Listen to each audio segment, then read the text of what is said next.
नमस्कार, 12 बजे की 12 बड़ी खबरों में आप सभी दर्शकों का स्वागत है और मैं हूं आपके साथ अखंड राय और आप देख रहे हैं उत्तर प्रदेश का तेजी से बढ़ता हुआ digital platform IBC 24 Uttar Pradesh Uttarakhand.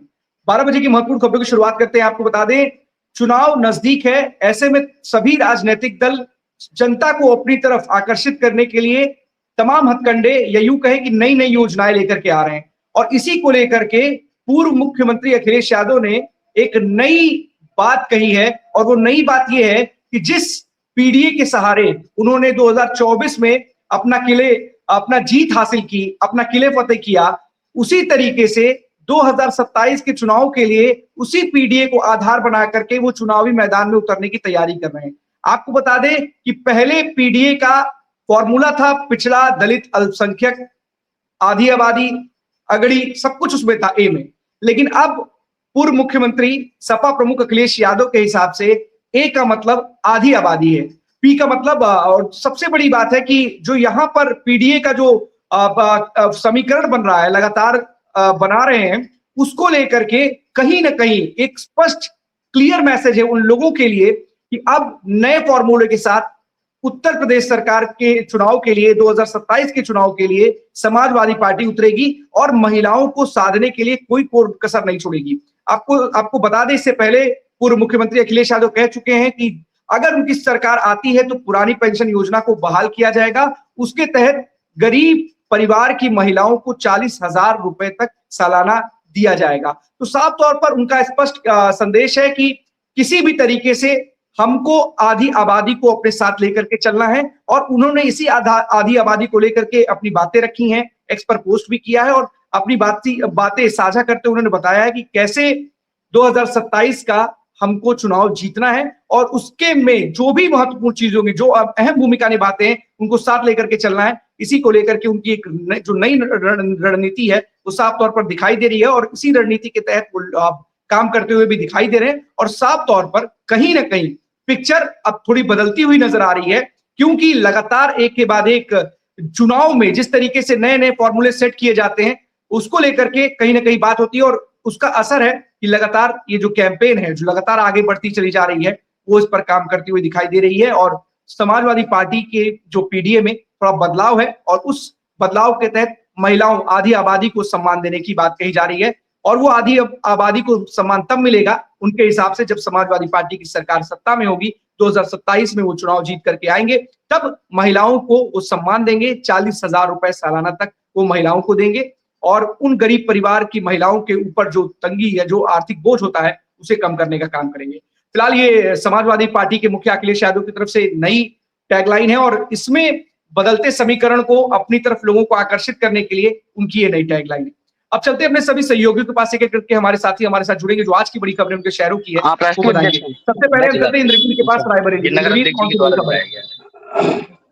आकाश म्यूट कर लीजिए। मैं चाहूंगा कि आकाश है, अगर आकाश से आप बेहतर सर मुझे ले लीजिए, थोड़ा सा टाइम कम है सर। अखंड जी बताइए आकाश जी। अखंड जी, आपको बताना चाहेंगे पीलीभीत में बहुत सारी खबरें ऐसी हैं जो कल रात में एक नगर अध्यक्ष के और एक दरोगा के साथ में अभद्रता करते हुए थाने का घेराव किया गया था। दूसरी खबर यह है, पीलीभीत में जिला अधिकारी को राष्ट्रीय हनुमान दल के कार्यकर्ता और जिला अध्यक्ष यहाँ पहुंचे हैं। इनकी विभिन्न समस्याओं को लेकर इन्होंने आज जिला अधिकारी जी को ज्ञापन दिया है। हमारे साथ मौजूद है यहाँ पर जो जिला अध्यक्ष अमित गुप्ता जी, उनसे जानेंगे आज जो उन्होंने ज्ञापन दिया है, क्या इनकी मांगे हैं, कि किस तरीके इनका ज्ञापन है। पीलीभीत शहर के गांधी स्टेडियम रोड पर 2 दुकानें संचालित हो रही हैं जो अपनी फ्रेंचाइजी को ओपन करके और मालिक का नाम ओपन नहीं किया जा रहा है, जिसमें जैसे कि मनोहर चाय और दिल्ली जूस सर्विस। हमारी मांग है कि वो 50% पे अपनी फ्रेंचाइजी लिखें और 50% पे अपने मालिक का नाम लिखें, चाहे वो जो भी धर्म का हो। और एक हमारी मांग है कि छतरी चौराहे से जो पूर्णागिरी के लिए भारी मात्रा में श्रद्धालु जाते हैं, वहां पे एक मोबाइल टॉयलेट की व्यवस्था की है ताकि श्रद्धालुओं को कोई परेशानी ना हो। और कुछ बस यही मांग है। अगर हमारी ये मांग पूरी नहीं की जाती है तो हम अभी ज्ञापन दिया, उसके बाद हम लोग फिर कोई धरने की वगैरह की भी तैयारी कर सकते हैं। जैसे कि पूर्णागिरी का मेला चल रहा है, काफी लोगों को दिक्कतें होती है, जाम की भी समस्याएं होती हैं, तो उसको लेकर क्या आप कहना चाहेंगे? उसके लिए भी हम ये कहना चाहेंगे माननीय पुलिस अधीक्षक महोदय से कि जाम के लिए तो वैसे ही बहुत तत्पर हैं पुलिस अधीक्षक महोदय जी हमारे, और लेकिन थोड़ा सा और ये जो टनकपुर रोड है इस पे थोड़ा और जरूरत है, जाम लगता है, तो उस पर थोड़ा ध्यान दिया जाना चाहिए। जी जी अखंड जी, जैसे कि इन्होंने बताया कि जिलाध्यक्ष ने यहाँ पर पूर्णागिरी का मेला जो चलता है तो जाम की स्थिति बन जाती है, इसको लेकर पुलिस अधीक्षक को भी एक ज्ञापन दिया जाएगा। और यहाँ पर जो मनोहर चाय है और कई ऐसे जूस कॉर्नर है जिसपे यहाँ पर नवरात्र का समय चल रहा है, तो यहाँ पर कहीं ना कहीं कोई संदिग्ध परिस्थितियों में यहाँ पर व्यवस्थाएं की जाती है। इसको लेकर इन्होंने जिलाधिकारी को एक ज्ञापन दिया है जिसमें मांग की गई है इस तरीके की कोई भी यहाँ पर जो घटनाएं हो सकती हैं, और कई जाम की समस्याओं को लेकर ज्ञापन दिया गया है। अखंड जी, तो आकाश क्या हुआ इस ज्ञापन पे, जबकि अब कहीं ना कहीं जो बात कह रहे थे उसको लेकर के क्या कुछ एक्शन लेने की बात कही गई? कोई जानकारी निकल करके आपके सामने आई? आपने किसी अधिकारी से बात की? अखंड जी, अभी ये लोग आए हुए थे, अभी उन्होंने जिला अधिकारी को संबोधित ज्ञापन सिटी मजिस्ट्रेट को सौंपा है और इनकी वार्तालाप हुई है। उन्होंने ये कहा है, आश्वासन दिया है कि जल्दी इनकी समस्याओं को निस्तारण किया जाएगा। जहां भी जिस तरीके की जैसे जाम है और भी जो इनकी अन्य मांगे हैं, उन सभी मांगों को जल्द ही पूरा किया जाएगा। हाँ बिल्कुल आकाश, होना भी चाहिए। अगर कुछ मांगे हैं और अगर कोई जायज मांगे हैं तो उन मांगों पर जरूर विचार करते हुए इस पर कार्रवाई करनी चाहिए, क्योंकि तमाम ऐसी चीजें हैं जो संगठन है लगातार सड़कों पर आते हैं और अपनी बात को रखते हैं, और कई बार स्थितियां बिगड़ जाती हैं अगर उनकी बातों को नहीं माना जाता। अगर उनकी कुछ सही बातें हैं, जायज मांगे हैं, तो प्रशासन को इनकी मांगों पर विचार करते हुए उस पर कोई कार्य जरूर करना चाहिए, और अगर कुछ गलत है तो इनको भी समझाना चाहिए। लेकिन अगर इनकी जायज मांग है तो उस पर प्रशासन को कोई ना कोई कार्रवाई जरूर करनी चाहिए। फिलहाल इस खबर पर नजर बनाए रखिएगा, जो भी अपडेट आएगा हमारे दर्शकों को जरूर दीजिएगा। बहुत बहुत धन्यवाद आकाश इस तमाम जानकारी के लिए आपका। ठीक है, इंद्रवीर के पास चलते हैं। इंद्रवीर, रायबरेली से कौन सी बड़ी खबर है? अगर खबर ये है, मैं आपको सबसे पहले एक तस्वीर दिखाना चाहूंगा। तस्वीर क्या, वो 6 सेकंड का एक विजुअल है, और वो विजुअल में एक बार फिर एक जाति विशेष मैं बात करूंगा। अभी हमने हाल में ही कानपुर से देखा, एक बैंक से एक शब्द वायरल हुआ, वो था ठाकुर, और वैसा ही दूसरा शब्द आज रायबरेली से वायरल हो रहा है, और ये तेजी से सोशल मीडिया पर वायरल है। और इसका ये आज की सबसे बड़ी जन समस्या से जुड़ा हुआ वीडियो है। क्यों? क्योंकि जिस तरीके से अपने आप को बता रहे हैं, मैं फला हूं और मैं ये हूं, जो करना है कर लो आप, जो करना है, मतलब ऐसी तमाम सारी लैंग्वेज, जो लैंग्वेज शायद नहीं इस्तेमाल करनी चाहिए हमें, उस लैंग्वेज का इस्तेमाल कर रहे हैं। और उसके पहले ये कह रहे हैं, मैं ठाकुर हूं, जो करना है आपको कर लो। तो 6 सेकंड का हमारे पास एक विजुअल है, मैं वो आपको दिखा रहा हूं और अपने दर्शकों को दिखाना चाहूंगा। जी ठीक है, एजेंसी है, जो उखाड़ना जाए उखाड़ लेना, ठीक है ना। लालूपुर ठाकुर की एजेंसी है, ये लालूपुर ठाकुर की एजेंसी है। लालूपुर एक गांव है जहां से अखिलेश सिंह विधायक का पूरे प्रदेश में, पूरे देश में नाम था, और वहीं से उनकी बेटी अदिति सिंह आती है। सेम वही गांव है, और ये उसी गांव के मालिक हैं। एजेंसी गैस एजेंसी है। ये कहां पर, कप्तान ऑफिस के ठीक पीछे, अगर बात करूं तो सदर कोतवाली क्षेत्र के अंतर्गत आता है ये पूरा मामला। और कप्तान जो बंगला है, उस कप्तान बंगले के जस्ट पीछे है, बरगद चौराहे के थोड़ा सा आगे अगर मैं बात करूं तो वहीं पर इनकी गैस एजेंसी एचपी की। और बात हो रही थी गैस के लिए, एक पीड़ित था, उस पीड़ित ने 2 दिन पहले अपना सिलेंडर और उसका नंबर लगा था, उसका ऐसा कहना है, और उस पीड़ित ने अपनी गैस खाली करके वहां दे रखी थी। उसके बाद वो गए तो पूरा परिवार मिलकर वही बात करते हैं, वही काम करते हैं। तो वो पीड़ित गया होगा, उसने कहा होगा कि भैया कल आइएगा, कल हम आपको दे देंगे। ऐसे करते होते 10 दिन से उसको दौड़ा रहे थे। उसके पास पर्ची थी बाकायदे गैस की, बुकिंग की, और सब कुछ था। लेकिन इनका कहना है, जब मन में आएगा तब मैं दूंगा, इसके पहले नहीं दूंगा, जो करना है आपको कर लीजिए। फिर वो व्यक्ति जाता है और अपना गैस खाली जो सिलेंडर रखा था वो मांगने, पर्ची मांगने, तो उसको दौड़ा कर, ये भी खबर है, ये 6 सेकंड का वीडियो है। इस वीडियो में बहुत कुछ हो सकता है, मैं ये स्पष्ट नहीं करूंगा, क्योंकि अभी तक जो मीडिया के पास वीडियो है 6 सेकंड का वीडियो, मैं इसमें पुष्टि नहीं करता। लेकिन इस 6 सेकंड के वीडियो में सबसे बड़ी बात जो आ रही है सामने मीडिया में वायरल जो है, वो मैं ठाकुर हूं, जो करना है कर लेना, और ऐसे तमाम सारे शब्द हैं जो शायद हम नहीं बोल सकते, इसीलिए 6 सेकंड का वीडियो सामने आया। और इस वीडियो में साफ साफ देखा जा रहा है कि एक अपने आप को एक ठाकुर बताते हुए कि जो करना है कर लेना, ये फला गांव की एजेंसी है, जो करना है कर लेना। इसका मतलब आप एक छत्र राज करोगे। आज की जन समस्या, सबसे बड़ी जन समस्या, जहां पर डीएम अर्चिता माथुर और जहां पर शासन प्रशासन सख्त है कि अगर किसी तरीके की कोई भी ऐसी गतिविधियां किसी गैस एजेंसी मालिक की तरफ से आएगी तो उनपे ऐसी कार्रवाई होगी जो शायद इन्होंने सपने में नहीं सोचा होगा। और ये डीएम हर्षिता माथुर रायबरेली ने ये डंके की चोट पर IBC 24 से कहा है।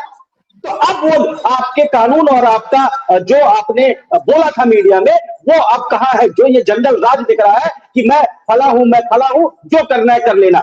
अब क्या मामला है? इसमें पुलिस में तहरीर भी पड़ी थी इस पूरे मामले पर, अभी तक पुलिस मौन है। अब ये भाई साहब अपने आप को ये बताते नजर आ रहे हैं कि मैं ठाकुर हूं, जो तुमका कर लेना, मैं गैस की जो भी रिफिलिंग है वो अपने हिसाब से करूंगा, प्रशासन के हिसाब से नहीं करूंगा। ये फला गांव के ठाकुर की एजेंसी है। जी अगर आप पहले तो सबसे पहले इंद्रवीर ये जानेंगे, फिर उसके बाद बात करेंगे कि आपने बताया कि पुलिस के पास तहरीर पड़ी हुई है लेकिन पुलिस मौन है, प्रशासन तमाम दावे करता है लेकिन अभी तक कोई एक्शन नहीं लिया है। लेकिन पहले हम यही पूछते हैं कि क्या इस पूरे मामले में ये वीडियो कब का है, और वीडियो जब वायरल हुआ तो अभी तक क्या कोई अधिकारियों की तरफ से कोई प्रतिक्रिया नहीं है? इसका सवाल दीजिएगा, फिर उसके बाद कुछ बताएंगे आप।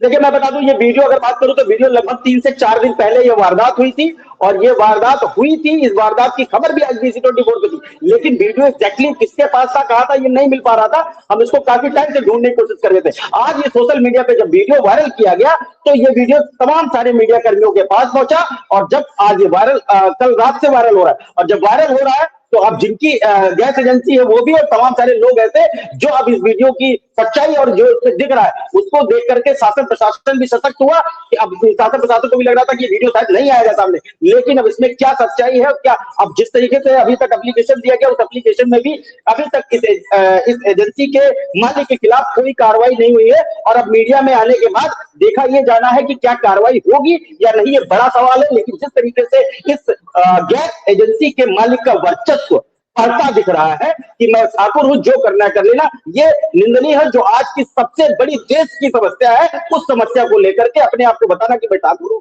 जो करना है कर लेना, ये कहीं से भी इस कानून के उसमें वो नहीं किया जाएगा। जहां पर डीएम हो, एसपी हो, हर एक अधिकारी गैस एजेंसी को लेकर के, गैस रिफिलिंग को लेकर के, शासन के जो आदेश उनको लेकर के सशक्त है, वैसे जगह पर ये वीडियो का वायरल होना और इस तरीके से, और इस पे अभी तक कोई कार्रवाई नहीं होना, ये बड़ा दुखद है रायबरेली के लिए। जी अब इंद्रवीर, सबसे बड़ी बात है कि अगर 3-4 दिन पुराना अगर ये वीडियो है तो सबसे बड़ी बात है कि इतने दिनों तक अगर प्रशासन के पास ये जानकारी पहुंची थी तो मौन क्यों है, और अभी तक उस पर इसने कोई कार्रवाई क्यों नहीं की है? ये भी एक बहुत बड़ा सवाल और प्रश्न चिन्ह लगाता है प्रशासन की मंशा पर।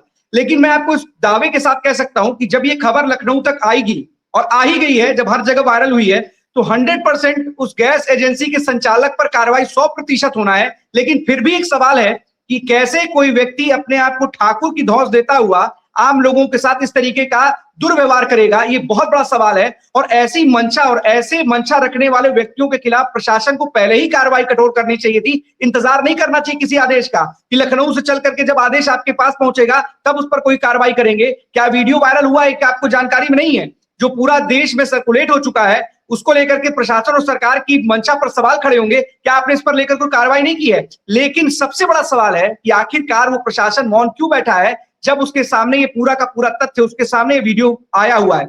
अगर इस वीडियो की सच्चाई, और ये 3-4 दिन पुराना वीडियो है, और अगर इसके बावजूद इस तरीके से वहां का प्रशासनिक अमला अपने काम करने को लेकर के इतनी ज्यादा शिथिलता बरतता हुआ नजर आ रहा है, तो अपने आप में सवाल खड़े होंगे कि आखिरकार रायबरेली के प्रशासनिक अमले के तमाम जिम्मेदार अधिकारी क्यों आंखों पर पट्टी बांधकर और साफ तौर पर एक ऐसे अपराधी के खिलाफ, मैं अपराधी कहूंगा क्योंकि इसी तरीके का धौंस ये अपराधी दिया करते हैं, वो चाहे किसी भी जाति से ताल्लुक रखते हो, किसी भी धर्म से ताल्लुक रखते हो, किसी भी संप्रदाय से ताल्लुक रखते हो। साफ तौर पर सूबे के मुखिया लगातार बार बार कहते चले आए हैं कि यहाँ पर धर्म संप्रदाय के लोगों को नहीं, अपराधी देख करके उसके खिलाफ कार्रवाई की जाती है। लेकिन सबसे बड़ी बात है कि अगर इस तरीके से कोई एक व्यक्ति खुलेआम लोगों को धमकाता हुआ नजर आ रहा है ठाकुर बताते हुए, तो क्या ठाकुर कोई लाइसेंस है क्या कि आप इस तरीके की बदतमीजी करेंगे? इतना कुछ हो जाने के बावजूद भी क्या इंद्रवीर अभी तक लोगों का, जो अधिकारियों का है, वो जमीर नहीं जागा है?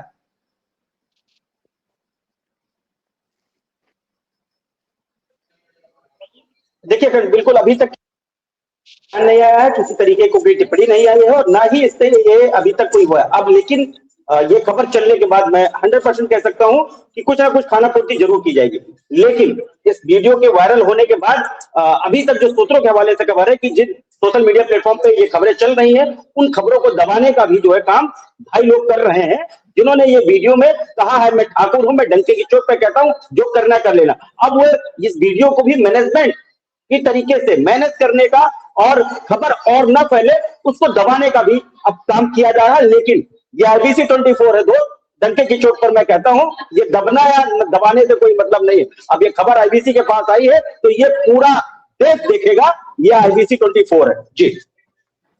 बिल्कुल, और सबसे बड़ी बात देश को देखना चाहिए कि आखिरकार इस सभ्य समाज में इस तरीके के लोग हैं जो अपराधियों की तरह बर्ताव करते हैं, व्यवहार करते हैं और खुद को किसी जाति के नाम को जोड़ करके उसको बड़ा गर्व महसूस करते हैं इस तरीके का बर्ताव करते हुए। कौन सी जाति में इस तरीके की बात कही है? क्या जिस प्रदेश का मुखिया गर्व से अपने आप को हिंदू बताता हो या तमाम बातें करता हो, उस जगह पर इस तरीके से जाति का नाम लेकर के जब मुखिया ये कहता हो कि जाति धर्म संप्रदाय की बात ही नहीं करनी चाहिए, वहां पर इस तरीके के लोग अगर इस तरीके से अपनी जाति का बखान करते हुए लोगों को धमकाते हुए नजर आएंगे तो कहीं ना कहीं सवाल खड़े होंगे, ना सिर्फ प्रशासन की मंशा पर बल्कि सरकार की मंशा पर कि आखिरकार क्यों अब तक इस व्यक्ति के खिलाफ कार्रवाई क्यों नहीं की गई।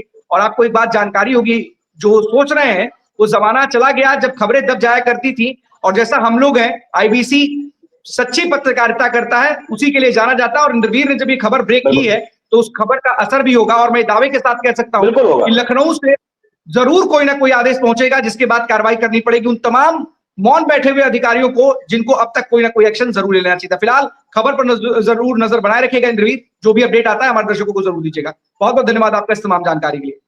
आदर्श हमारे साथ बने हुए हैं हरदोई से। आदर्श बहुत दिनों बाद हमारे साथ जुड़ रहे हैं। आदर्श को बड़ी गंभीर चोटें लगी थी, उनका एक एक्सीडेंट हो गया था और हमारे साथ बड़े दिन बाद आज स्क्रीन शेयर करते हुए आए। सबसे पहले आदर्श, आप अपनी तबीयत इतने दिनों तक आप रहे और आपने मौत को मात दे करके फिर से आए और फिर से डंके की चोट पर पत्रकारिता करने के लिए हमारे साथ जुड़ गए, स्क्रीन शेयर कर रहे हैं। क्या है हालात और हरदोई से कौन सी खबर लेकर के आज हमारे दर्शकों के लिए आए आप? अखंड जी आज हम बताना चाहेंगे कि हरदोई जनपद में यहाँ सारी व्यवस्था ध्वस्त चल रही है। यहाँ पर बिल्कुल हरदोई जनपद को सुधारने का नाम नहीं ले रहे हैं। यहाँ पर एक्सीडेंट की घटनाएं बढ़ रही हैं। आज हम बताना चाहेंगे कैसे एक्सीडेंट होता है, कैसे पुलिस बताती है, और डीएम अनुन्नत जहाँ से हम डायरेक्ट कहना चाहते हैं, अगर आपके हरदोई बसने हैं तो आप हमारा हरदोई जिला छोड़ दीजिए, आप कहीं बाहर जाके डीएम के लिए करिए जाके। लेकिन ये IBC 24 के पत्रकार हैं, डरते नहीं है। और मैंने मौत को गले लगा के आज लाइव चैनल पर सच्चाई दिखाने लाए। मैं हरदोई से अपने खेत पर जा रहे थे, हरदोई जनपद से सुरजीपुर गाँव में, तो गांव पर बरुआर रहते हैं, वहाँ पर 7-8 गांव है जहाँ पर सुरजीपुर, माधोपुर, कौशल्या, सतरा, खेड़ा, वहाँ पर बरुआर रहते हैं, जिनका काम है ये कि वो देहरादून, हरिद्वार से मोबाइल चोरी करके लाते हैं, यहाँ पर बेचते हैं। लेकिन यहाँ जो अब उन्होंने हरदोई को टारगेट करना शुरू कर दिया है।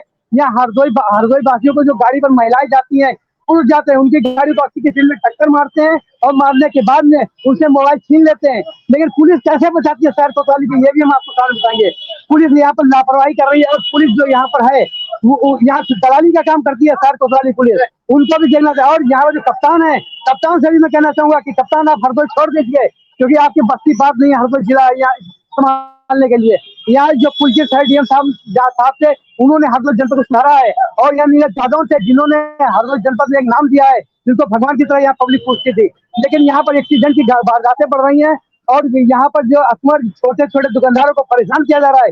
यहाँ जो बसें खड़ी होती हैं, उन बसों को के मालिक को टारगेट नहीं किया जा रहा, क्यों आखिर ऐसा व्यवहार क्यों किया जा रहा है?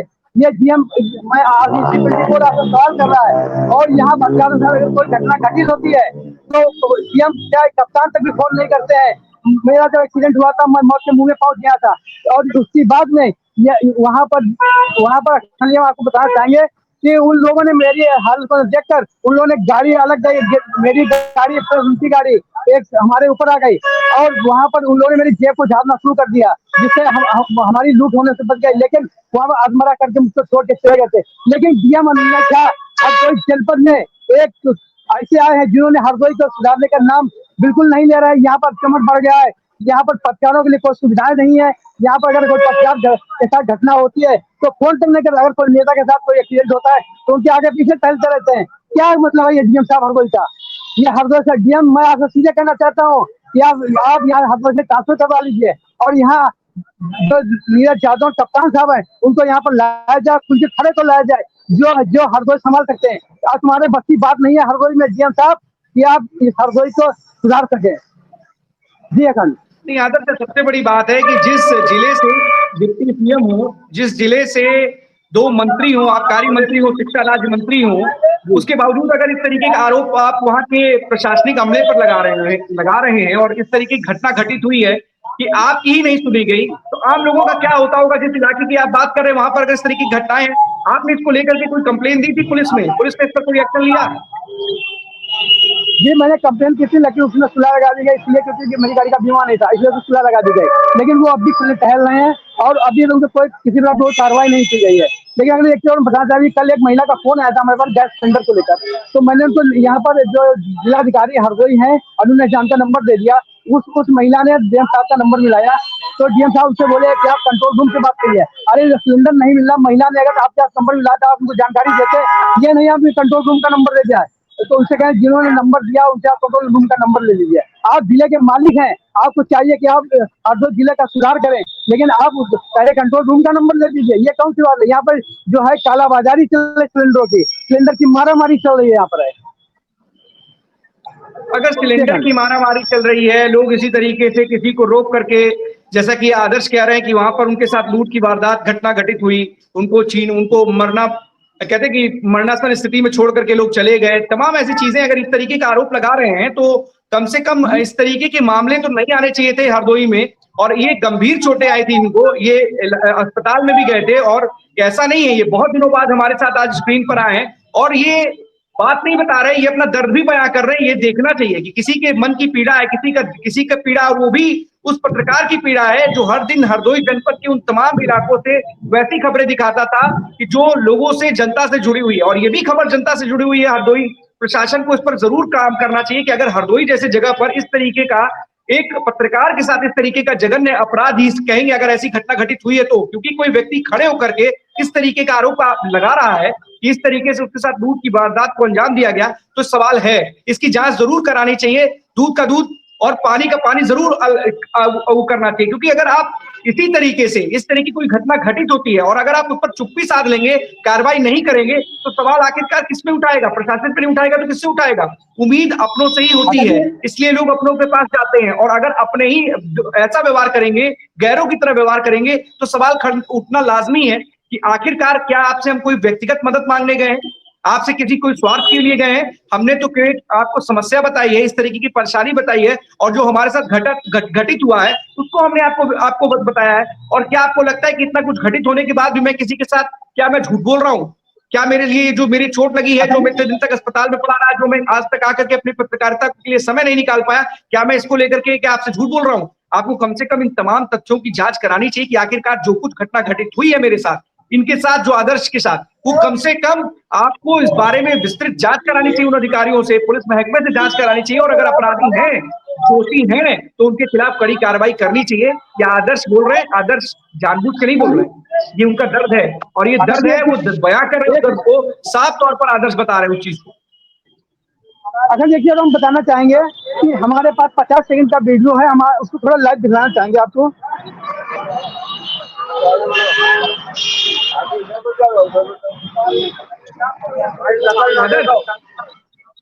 ये वीडियो आप देख सकते हैं, हमारा वीडियो ये है।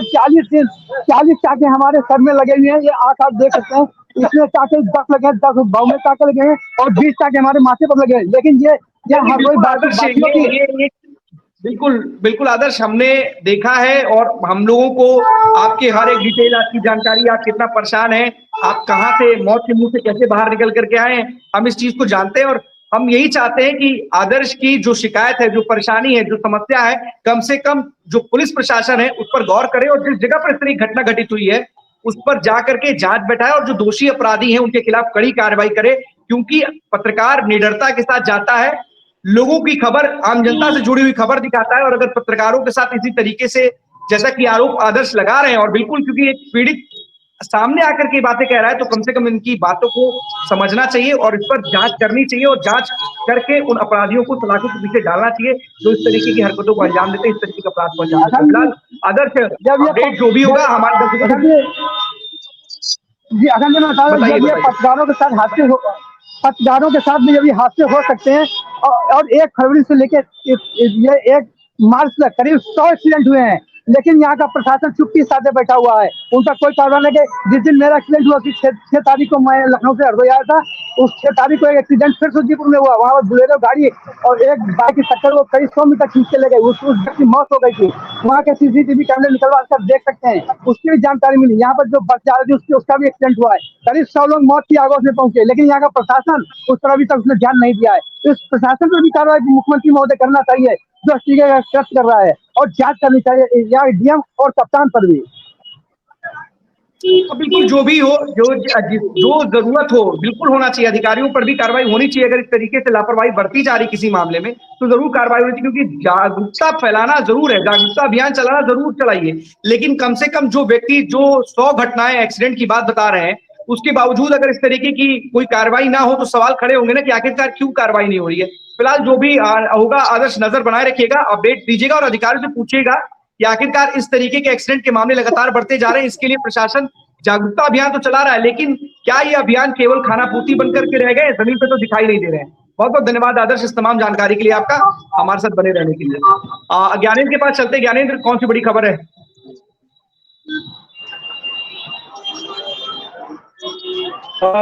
बिल्कुल, शुरुआत करते हैं।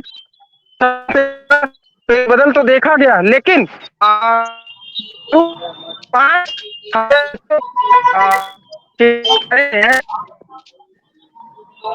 कि केवल खाना पूर्ति की गई है, तलवार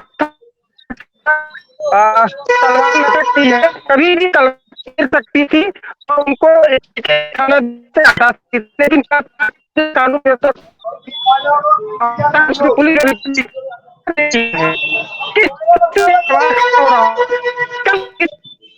प्रयागराज में कोल्ड स्टोरेज, जो कि 20 साल से पुराना कोल्ड स्टोरेज मंत्री किस तरीके से अमोनिया गैस के रिसाव से जाते हैं, उसमें तकरीबन 50 से 60 लोग दम जाते हैं। मौतों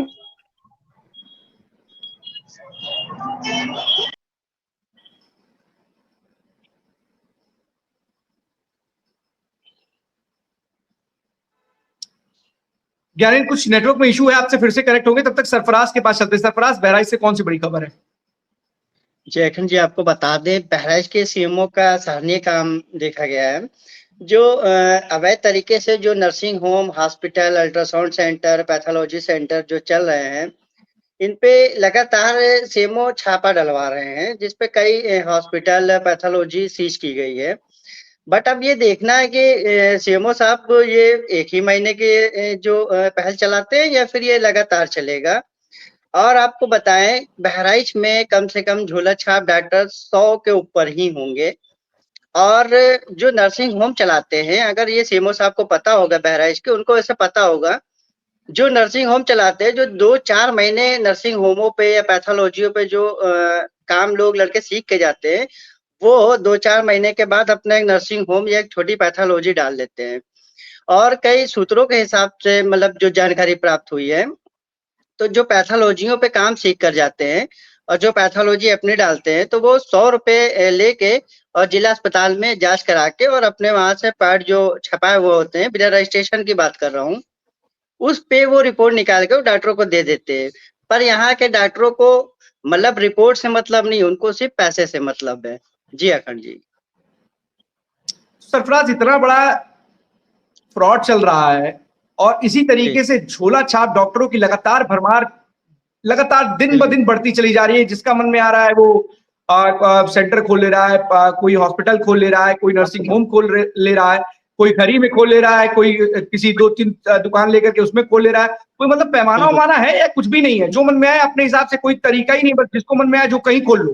किसी की जिंदगी इतनी सस्ती है भारत में क्या, कि इतनी सस्ती हो चुकी है कि जिसको जो मन में आ रहा है वो खोलता चला जा रहा है। हम तमाम जो विभाग बनाए जाते हैं इसीलिए बनाए जाते हैं, उसमें अधिकारियों को इसीलिए नामित किया जाता है, उनको बैठाया जाता है उस पद पर, सुशोभित इसीलिए किया जाता है कि आखिरकार वो जनता की सेवा के लिए समर्पित रहें, जनता को किसी प्रकार की समस्या ना हो और लोग जो इस तरीके का फ्रॉड कर रहे हैं उनके खिलाफ कठोर कार्रवाई हो। लेकिन अगर लगातार इस तरीके के फ्रॉड के केसेस लगातार बढ़ते चले जाएंगे, झोला छाप डॉक्टरों की भरमार बढ़ती चली जाएगी, जगह जगह क्लिनिक्स, हॉस्पिटल, दुकानों में खुलते चले जाएंगे, तो आखिरकार जिंदगी कैसे लोगों की बच पाएगी? इसी तरीके से लोगों को तो गुमराह किया जाएगा। सीएमओ साहब केवल क्या कभी कभी जागते हैं क्या? कभी कभी जागता है, आप सही कह रहे हैं। और अगर देखा जाए तो जो सर्जरी का केस होता है वो ओटी टेक्नीशियन नहीं कर सकता, लेकिन अगर माने तो सूत्रों के हिसाब से कई नर्सिंग होमों पे पैसे बचाने के चक्कर में जो खेल हो रहा है वो ओटी टेक्नीशियन को बुला के बड़े से बड़ा ऑपरेशन वो करवा देते हैं। लेकिन अभी ऐसा कोई हमारे हाथ कोई सबूत नहीं लगा। जिस दिन अगर सबूत लगता है उस दिन फिर हम पूरे अपने दर्शकों को दिखाएंगे। लेकिन ये सीएमओ साहब के और जो नीचे उनको जो बाबू लोग होते हैं, कई मिली भगत से कई मतलब जानकारी प्राप्त हुई है कि कई नर्सिंग होम जो फर्जी तरीके से चल रहे हैं वो लोग पैसे पहुंचाते हैं, लेकिन ये खुल के सामने नहीं आते हैं ना। जी अखंड जी। बिल्कुल यही है, खुल के सामने कहां से आएंगे? जो दुकान ऐसी चला रहे हैं मिली भगत से, जिसकी दुकान चल रही है, जिनका धंधा चल रहा है, जो सैलरी के अलावा भी कुछ ना कुछ ऊपरी लेने के चक्कर में इसी तरीके से लोगों की जान जोखिम में डाल रहे हैं, वो लोग क्यों सामने आएंगे भाई? उनको क्यों, उनको आने का फायदा क्या है? वो केवल और केवल इसी तरीके से लोगों की जान जोखिम में डालने के लिए लोगों से पैसा लेते हैं। सबसे बड़ी बात है, अस्पताल लोगों की जान बचाता है, लेकिन अस्पताल के जो कर्मचारी हैं लोगों की जान सकते में डालने के लिए, जोखिम में डालने के लिए पैसा लेते हैं। साफ तौर पर ये कहें तो गलत नहीं होगा, क्योंकि तमाम ऐसे गैर जिम्मेदार अधिकारी हो चुके हैं जो अपनी जिम्मेदारी की बिल्कुल भी कदर नहीं करते, अपने पद का बिल्कुल भी कदर नहीं करते। फिर भी अगर कोई अधिकारी जिम्मेदारी से अपने कर्तव्यों का निर्वहन करेगा तो इस तरीके से झोला छाप डॉक्टरों की भरमार नहीं होगी, और ऐसे ही गली गली मोहल्ले कोई क्लिनिक नहीं खुलेंगे। ये दिल्ली में मोहल्ला क्लिनिक तो खुली नहीं है जो सरकार ने खोली है या जो खोली थी।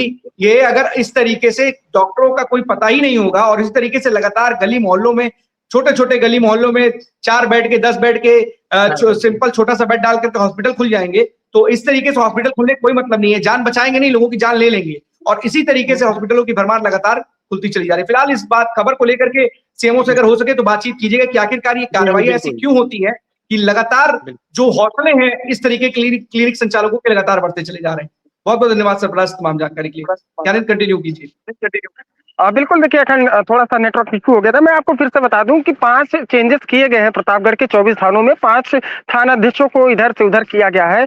5 में से तो ये कह दें कि कुछ लोगों को लाइन किया गया है, कुछ क्राइम ब्रांच, कुछ न्यायालय सुरक्षा। लेकिन फिर से वही बात आ रही है कि प्रयागराज में जिस तरीके से कल कोल्ड स्टोरेज में एक तरीके से घटना देखने को मिली न, अगर उस घटना को प्रयागराज में भी रोका जा सकता था, वही हाल प्रतापगढ़ में भी है। आधा दर्जन के अधिक कोल्ड स्टोरेज है प्रतापगढ़ में, लेकिन बात वही आती है जैसे कि प्रयागराज में रसूखदार थे वैसे ही प्रतापगढ़ में रसूखदार है क्या? सत्ता में बैठे हुए और पूर्व कैबिनेट मिनिस्टर राजेंद्र प्रताप सिंह मोती सिंह का कोल्ड स्टोरेज तकरीबन मेरे पैदा होने से पहले मैं देख रहा हूँ उस कोल्ड स्टोरेज वो बना हुआ है, जर्जर नहीं हो चुका है। इसमें मिली भगत में अगर मैं जोड़ाना शुरू करूंगा तो हर एक विभाग की मिली भगत आएगी, चाहे वो पुलिस डिपार्टमेंट हो और चाहे वो कोई प्रशासनिक अमला हो। सीधी सी बात है कि बात करता हूँ फायर ब्रिगेड आज से 2016 में भी एक घटना देखने को मिली थी कि एक होटल में 11 लोगों की मौत हो गई थी। 12वें शख्स की इलाज के दौरान मौत हुई थी, उसमें भी फायर ब्रिगेड की ही सबसे बड़ी समस्याएं सामने आई थी। पहली बात तो इमरजेंसी गेट नहीं, उसके बाद फायर की एलओसी नहीं। हुआ क्या, मुकदमा चला, मुकदमे में जो सुनील गोयल था वो बरी हुआ। सबसे बड़ी लापरवाही हर जगह देखी जाती है कि जो कोल्ड स्टोरेज अभी भी प्रतापगढ़ में संचालित हो रहे हैं उनके खिलाफ कार्रवाई कब होगी? क्या प्रतापगढ़ भी प्रयागराज जैसा कोई घटना क्रम का इंतजार कर रहा है? सीधी सी बात है, प्रतापगढ़ का एक छोटा सा बच्चा कार्तिकेय जिसका नाम है, वो भी शहर के बाबागंज का ही रहने वाला है। वो अभी जिंदगी और मौत की लड़ाई लड़ रहा है, उसकी फोटो हर जगह आ रही हैं। प्रतापगढ़ के ही कुछ और लोग भी उस कोल्ड स्टोरेज में दबे हैं। प्रतापगढ़ में मैं आपको शहर के केवल 500-600 मीटर के दायरे में अगर मैं बात करूं तो शहर में जिस समय जहां खड़ा हूं उस शहर का बीचों बीच एरिया है, और उसके बाद तकरीबन 6 से 7 कोल्ड स्टोरेज हैं, लेकिन नाम कुछ नहीं है। सीधी सी बात है कि प्रशासनिक अमला हर एक जगह, चाहे वो कृषि विभाग हो, उद्यान विभाग हो, चाहे वो फायर ब्रिगेड विभाग हो, हर एक विभाग की बात कर रहा हूँ, वो सिर्फ प्रयागराज जैसे एक घटना का इंतजार कर रहा है। प्रतापगढ़ के चिलविला में एक कोल्ड स्टोरेज है, वो किसी और करे में सीधे बता रहा हूँ कि वो मंत्री मोती सिंह का है। क्यों? क्योंकि एक काफी बड़े बड़े नेताओं के करीबी है, इसलिए वहां पे किसी अधिकारी के जाने की हिम्मत नहीं पड़ती है। क्या राजनाथ सिंह के करीबी है, इसलिए उनके जाने की हिम्मत नहीं पड़ रही है। फायर ब्रिगेड के कर्मचारियों को जाकर वहां चेक करने की हिम्मत नहीं पड़ रही है। कृषि विभाग के अधिकारियों को जाने की हिम्मत नहीं पड़ रही है। ऐसे कई कोल्ड स्टोरेज शहर में संचालित हो रहे हैं, लेकिन कोई भी अधिकारी जाकर वहां पर एक बार झांकने की मुनासिब नहीं समझता। साफ तौर पे अगर यही कोई नॉर्मल व्यक्ति का कोल्ड स्टोरेज होता तो सबसे पहले अगर कोई पहुंचता है तो वह फायर ब्रिगेड के कर्मचारी, और उसके बाद धीरे धीरे प्रशासनिक अमला एसडीएम से लेकर के डीएम तक वहां पे पहुंचने का काम करेंगे। और वही एक सत्ताधारी के होने के कारण आप वहां पे कोई भी कार्रवाई करने के नाम पे अभी तक शून्य है। क्या किसी बड़ी घटना को सोच रहे हैं कि कोई घटना होगी तब हम लोग वहां जाएंगे, एफआईआर लिखने का काम करेंगे। वो कोल्ड स्टोरेज तकरीबन 25 साल से अधिक पुराना है। मेंटेनेंस के नाम पे अगर मैं बात करूं तो जीरो है, केवल बाहर से पुताई करवाई गई है कि और प्लास्टर कराया गया है, कोई और एडिशनल वहां काम नहीं हुआ। ये मैं ताल ठोक के कह सकता हूँ। इसलिए मैं कह रहा हूँ कि हम लोगों के भी कुछ अनाज वहां रखे जाते हैं, कुछ सब्जियां रखी जाती हैं, और हम लोगों ने बहुत ही अंदर से करीब से देखा है। और काफी कर्मचारी वहां पे काम करते हैं, उनकी जान के साथ केवल ये कर्मचारी तनख्वाहों का वेट करते हैं कि 30 तारीख को तनख्वाह आएगी, तनख्वाह लेकर के आराम से केवल कागजों पे चलाएंगे। तो मैंने आपको पहले ही बताया है कि हर एक विभाग केवल 30 तारीख और 31 तारीख की वेट करते हैं कि 30 और 31 के बीच में तनख्वाह गिरेगी। तनख्वाह गिरने के बाद आराम से फिर से 1 महीने चैन की सांस लेंगे। तो वही चीज हो रहा है प्रतापगढ़ में। वो चाहे जो अमला कहे, चाहे जिस विभाग का अमला कहे, प्रतापगढ़ का विभागीय अमला एक तरीके से पूरी तरीके से भ्रष्ट हो चुका है। उनको हर एक जगहों पे पैसा दिखाई देता है।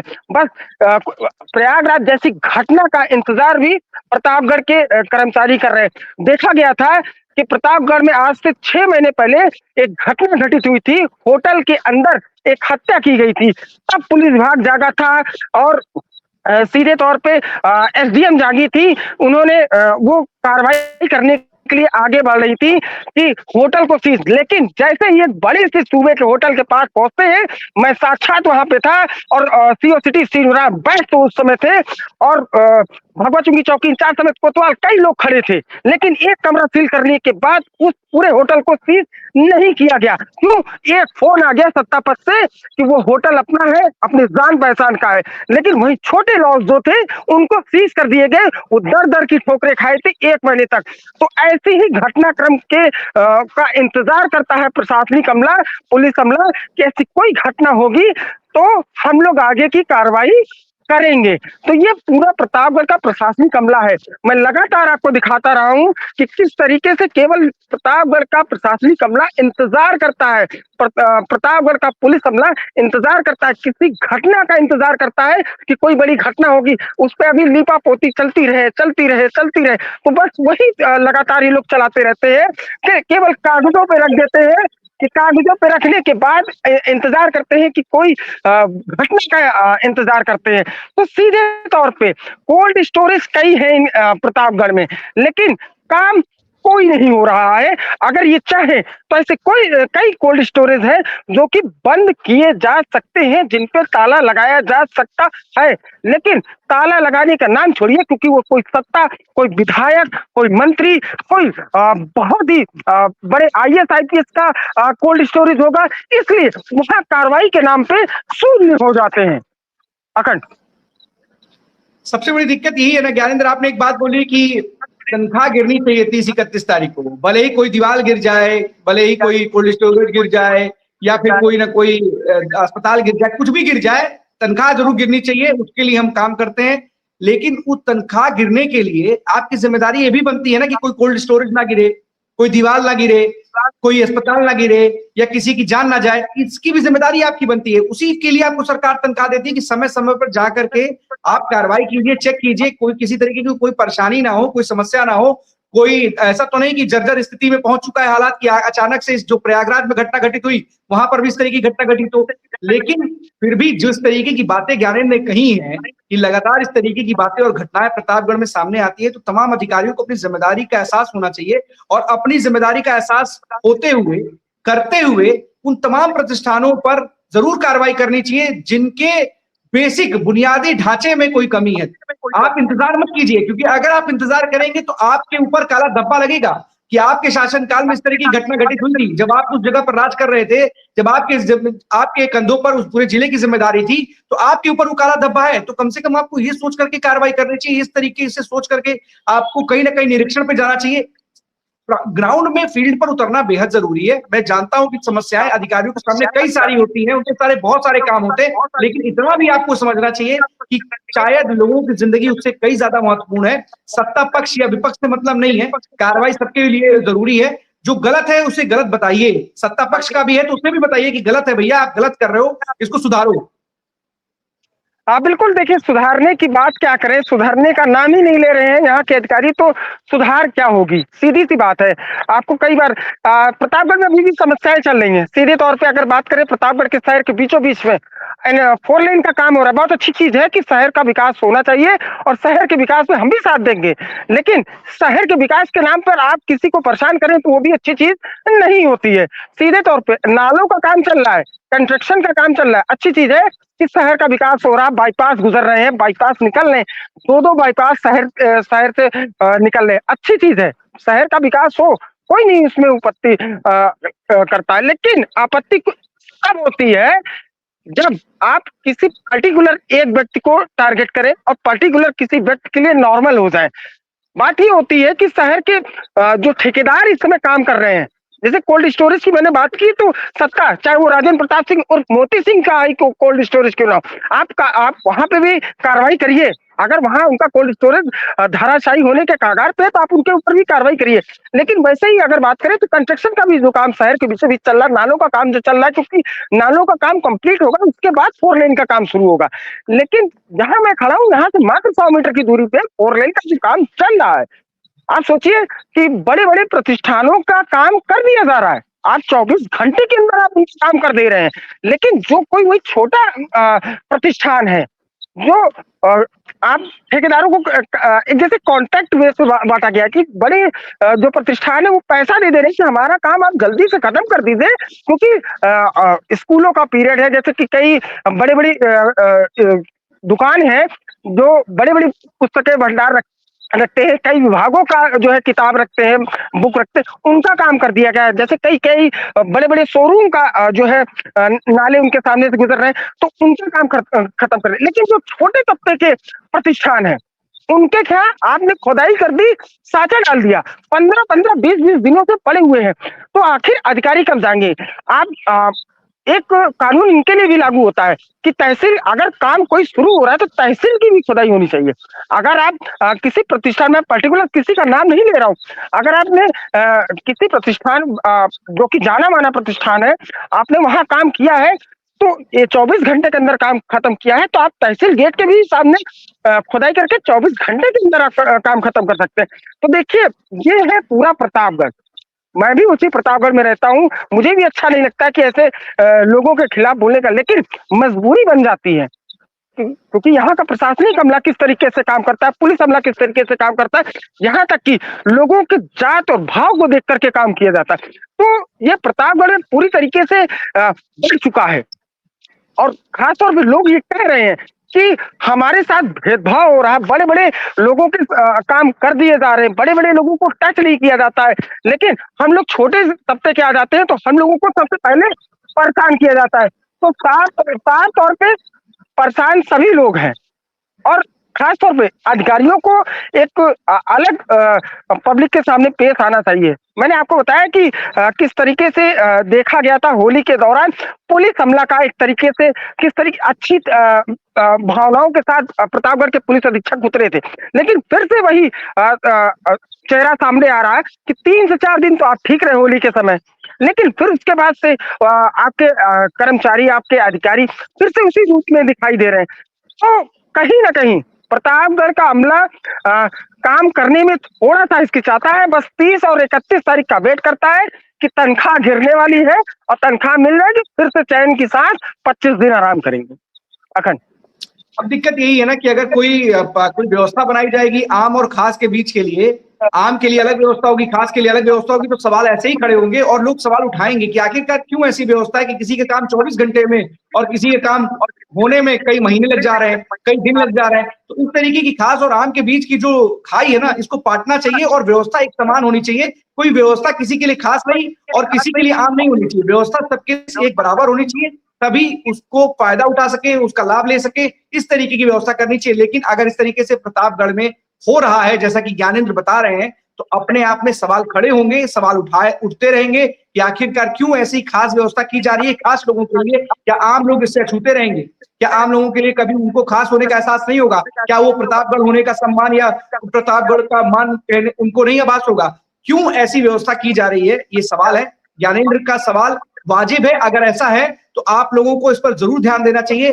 खास और आम जैसी व्यवस्था कुछ नहीं होनी चाहिए और ये खाई को पाटना है आपको, खाई बढ़ानी नहीं है कि आम लोगों के लिए व्यवस्था में कई दिन लग जाएंगे, खास लोगों के लिए 24 घंटे में काम हो जाएगा। फिलहाल ज्ञानेंद्र इसको लेकर के अधिकारियों से बात कीजिएगा, पूछिएगा कि ऐसी व्यवस्था क्यों है और अगर ये व्यवस्था है तो आखिरकार इस व्यवस्था के पीछे वजह क्या है। सवाल जरूर कीजिएगा। बहुत बहुत धन्यवाद आपका इस तमाम जानकारी के लिए। अगर इस पर जब सवाल जवाब कर लीजिएगा तो जरूर अपडेट दीजिएगा। बहुत बहुत धन्यवाद आपका ज्ञानेंद्र। आपको बता दें कि समाजवादी पार्टी और रामपुर एक ऐसा गढ़ है जो कहीं ना कहीं समाजवादी पार्टी से अछूता नहीं है, लेकिन एक बात निकल करके सामने आ रही है कि समाजवादी पार्टी ने हाल फिलहाल एक ऐसा फैसला लिया है जिससे कहीं ना कहीं जेल में बंद आजम खां और उनके समर्थक नाराज बताए जा रहे हैं। सबसे बड़ी बात है कि टिकट की बात की जाए तो वहां पर जो रामपुर के सांसद है उसको लेकर के भी तलखी और नाराजगी की बातें सामने आई थी। किस तरीके से आजम खां के मन में ये डाउट था, उनके समर्थकों को मन में डाउट था कि वो आज भी जो सांसद बना हुआ है समाजवादी पार्टी से रामपुर से, वो उसे नहीं मानते हैं। सबने सुना, जेल से छूट करके आए थे जब 2025 में नवंबर में, तो अखिलेश यादव से जब वो मिले थे तो अकेले मिले थे। वो उनके घर भी गए थे अपने बेटे के साथ, पूर्व मुख्यमंत्री के।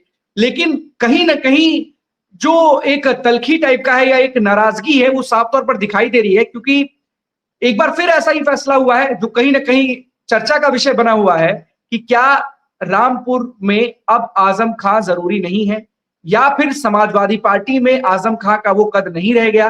क्या अब उनसे रामपुर में के लिए ही या रामपुर में ही जो फैसले लिए जाते हैं या रामपुर के लिए लिए जाते हैं, क्या उनसे बगैर पूछे लिए जाते हैं, जिसको लेकर के लोगों के मन में जो आजम खां के समर्थक हैं उनमें खासी नाराजगी है। ये आपको बता दें कि हाल फिलहाल में समाजवादी पार्टी के प्रमुख अखिलेश यादव ने, सपा ने बीएसपी के जो पूर्व मंत्री हैं उनको प्रदेश सचिव की जिम्मेदारी दी थी, जो सपा में शामिल हुए थे। इसको लेकर के आजम खां और उनके समर्थक नाखुश बताए जा रहे हैं, जिसके बाद कई तरीके के सवाल उठने लगे हैं कि क्या आजम खां और समाजवादी पार्टी के बीच दूरियां बढ़ती जा रही हैं, तलखी बढ़ती जा रही है। फिलहाल ये देखने वाली बात होगी कि इन दावों में, इन बातों में कितना दम है, कितनी सच्चाई है। लेकिन इतना जरूर है कि पहले कभी समय हुआ करता था कि पूरे प्रदेश में कोई बड़ा फैसला लेना होता था तो उसमें आजम खां की राय होती थी, लेकिन आज का समय है कि रामपुर में भी फैसले लिए जाते हैं तो शायद उसमें रामपुर के फैसले में भी आजम की राय को शुमार नहीं किया जाता या उनसे नहीं पूछा जाता, ना ही उनकी सलाह ली जाती है। ऐसी चर्चा का बाजार गर्म है। फिलहाल इसमें कितनी सच्चाई है, कितनी इसको लेकर के जो बातें हो रही हैं ये कितनी सच है, ये तो वही लोग जानते होंगे। लेकिन इतना जरूर है कि इन तमाम दावों को लेकर के लगातार एक के बाद एक सवाल उठ खड़े हो रहे हैं कि आखिरकार समाजवादी पार्टी और आजम खां के बीच जो रिश्ते हैं वो सही हैं, सामान्य हैं, या फिर इन रिश्तों के बीच में दरार पड़ चुकी है। तो 12 बजे 12 बड़ी खबरों में आज के लिए बस इतना ही। कल हम आपके सामने फिर से होंगे हाजिर, तब तक के लिए दीजिए हमें इजाजत। धन्यवाद।